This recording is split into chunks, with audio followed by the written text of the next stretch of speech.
વર્તમાન સંદર્ભ અને ભવિષ્યમાં ઊભી થનાર પરિસ્થિતિના સંદર્ભમાં સરદાર સરોવર નર્મદા નિગમના સંયુક્ત વહીવટી સંચાલક અને સ્ટેચ્યુ ઓફ યુનિટીના મુખ્ય કારોબારી અધિકારી અમિત અરોરાએ આજ રોજ સરદાર સરોવર નર્મદા ડેમ ખાતે સુરક્ષા વ્યવસ્થા સહિતની તૈયારીઓની સમીક્ષા કરી હતી.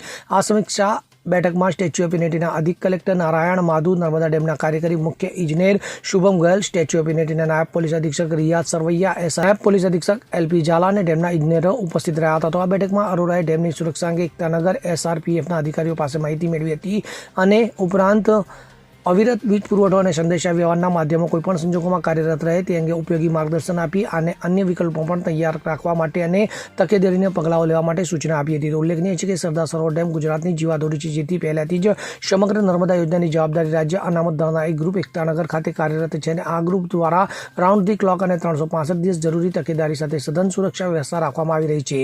ત્યારે આજરોજ યોજાયેલ સુરક્ષા વ્યવસ્થા સહિતની બાબતોથી અવગત થઈને અરોરાએ કોઈપણ સ્થિતિને પહોંચી વળવા માટે તકેદારી રાખવા અને એલર્ટ રહેવા સૂચના આપી હતી. દીપક જગતાપ સાથે CN24 ન્યૂઝ, રાજપીપળા. હવે જુઓ દેશ દુનિયાની તમામ ખબરો તમારી આંગળીના ટેરવે.